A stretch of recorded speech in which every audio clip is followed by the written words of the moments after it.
Hello, नमस्कार।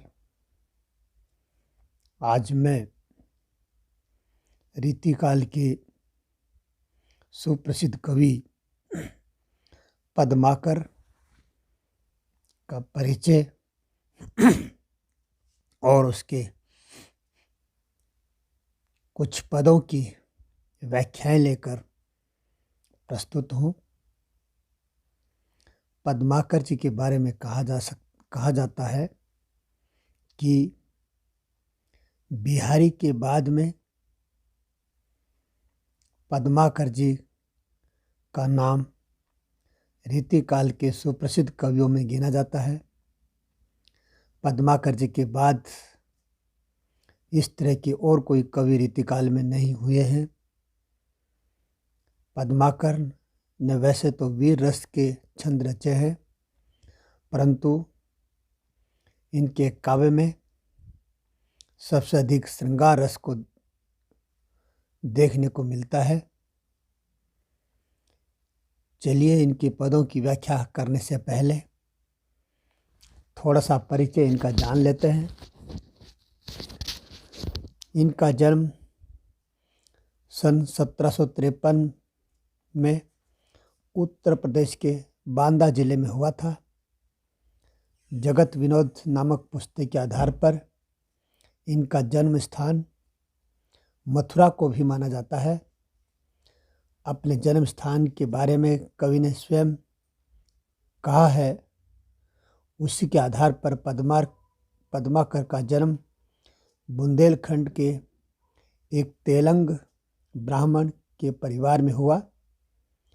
पद्माकर की लिखी वो पंक्तियाँ इस प्रकार हैं।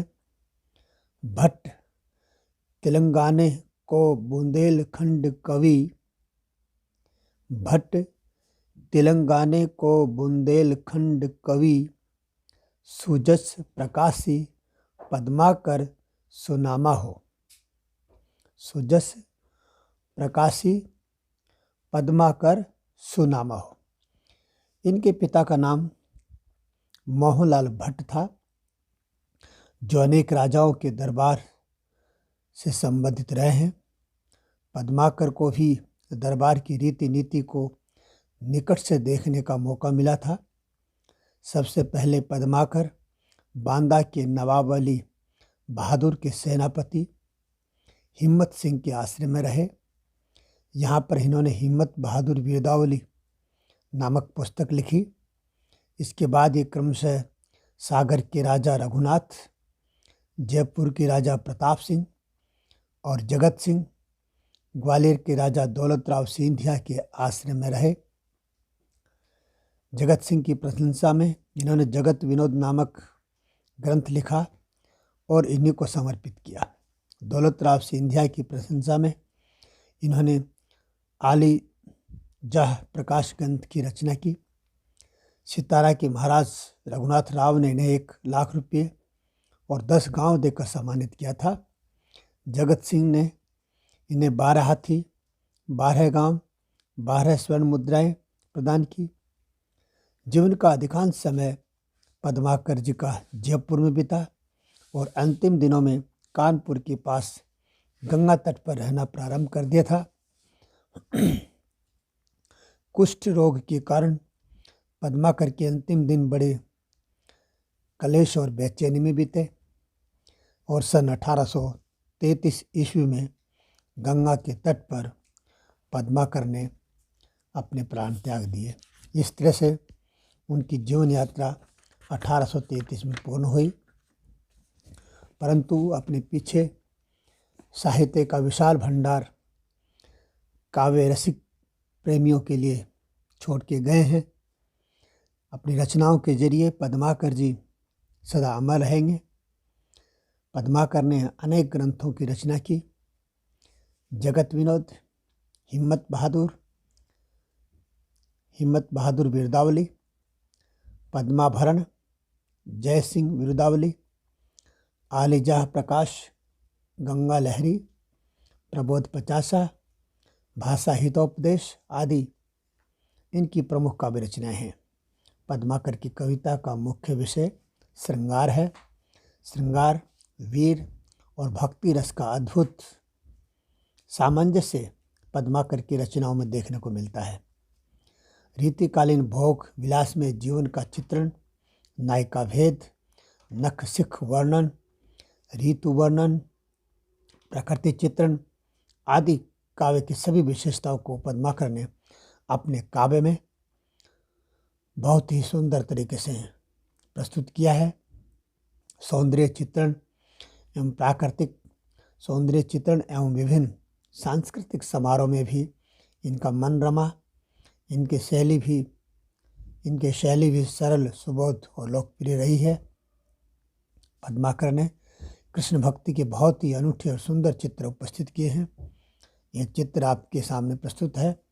गोपी ग्वाल माली जुरे आपस में कहे आली, कौ जसवा को अवतर्यो इंद्र जाली है, कहे पद्माकर करे को यो उताली जापे, रहन न पावे कहू एक पौन आखली है। इसी प्रकार बसंत ऋतु या ऋतु के चित्रण में भी कवि को बहुत अधिक सफलता प्राप्त हुई है, जिसके पद आपके पाठ्यक्रम में उनको हम देखेंगे। अगर इनकी भाषा की बात करें तो पद्माकर की भाषा ब्रज है। कवित्व और सवय छंदों को इन्होंने अत्यंत प्रभावमय रूप दिया है। अनुप्रास और यमक जैसे शब्दालंकारों के साथ अर्थालंकारों का प्रयोग भी किया है। पद्माकर ने मुहावरों के अतिरिक्त नीतिपरक लोकोक्तियों का भी सुदृढ़ प्रयोग किया है। इसलिए कहा जा सकता है कि पद्माकर की भाषा का रूप सधा हुआ, सरस एवं मोहक है। अब हम पद्माकर के एक एक पद को व्याख्या की दृष्टि से लेते हैं। पहला छंद जो है वो ऋतु वर्णन का है। क्या कहते हैं कवि, देखिए। कूलन में, केलिन, कच्छारण में, कुंजन में, क्यारिन में, कलीन कलीन किलकंत है, कहे पद्माकर, परागन में, पौन हूँ में, पानन में, पिकन पलासन पंगत है, द्वार दिशान में, दूनी में, देश देशान में, देखो दीप दीपन में, दीपत दिगंत है, बिथिन में, ब्रज में, नबेलिन में, बेलिन में, बनन में, बागन में, बगरो बसंत है। बहुत ही सुंदर चित्रण कवि ने इस छंद में बसंत ऋतु का चित्रण किया है। और ऋतु चित्रण करते हुए कई कहते हैं। सबसे पहले हम इनके प्रसंग की बात करते हैं। अगर तो इसका प्रसंग प्रस्तुत अवतरण पद्माकर द्वारा रचित प्रकृति वर्णन से संबंधित है। इसमें कवि ने ऋतुराज बसंत के मनोरम प्रभाव का बहुत ही सुंदर और सरस चित्रण किया है। कवि बसंत ऋतु की प्राकृतिक सुषमा और मनोहारी दृश्य का वर्णन करते हुए कहता है कि यमुना के तटों पर पशु पक्षियों एवं अन्य प्राणियों की एकांत क्रीड़ाओं में, कछारों में, वन उपवन में, पुंजों में, फूलों की क्यारियों में और सुंदर कलियों में बसंत किलकारी भर रहा है। कहने का मतलब यह है कि सब जगह बसंत की शोभा छाई हुई है। कवि पद्माकर कहते हैं कि फूलों की पराग में, हवा में, पत्तों में, कोयल की आवाज़ में और पलाश की झाड़ियों, पुष्पों में सभी जगह बसंत की सुषमा फैल रही है।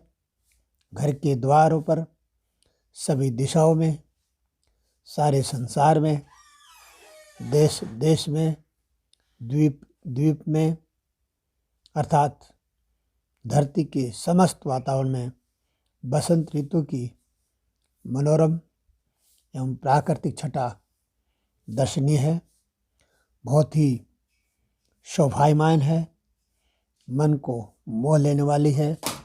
ऐसा है अद्भुत प्राकृतिक सौंदर्य, और बसंत का सौंदर्य होता ही ऐसा है जो हर किसी को अपनी ओर आकर्षित करता है। कवि आगे कहते हैं, ब्रज की गलियों में, सारे ब्रज में, कामनियों में, लताओं में, वनों और बागों में, सब जगह बसंत ऋतु का प्रभाव ही परिलक्षित होता है। सब जगह बसंत का सौंदर्य ही दृष्टिगोचर होता है। कवि कहते हैं कि इस प्रकार बसंत के आगमन से संपूर्ण प्रकृति तथा जड़ चेतन अत्यधिक शोभायमान हो रहा है। कहने का भाव कवि का यह है कि प्रकृति के समस्त उपादानों में बसंत ऋतु का सौंदर्य और उसका मादक प्रभाव देखने को मिल रहा है, जो कि बहुत ही आकर्षक, मधुर और मनमोहक है। अगर इस छंद में भाषा संबंधी विशेष बात करें तो कहा जा सकता है कि जो रीतिकाल के जो अन्य कवि हुए हैं उन्हीं आचार्यों की भांति बसंत ऋतु का बहुत ही सरस और सुंदर चित्रण पद्माकर ने किया है। वर्णन की स्थूलता और उद्दीपन में वस्तुओं, पदार्थों की शाब्दिक योजना होने से दृश्य विधान यानी बिंब बहुत ही सुंदर बन पड़ा है।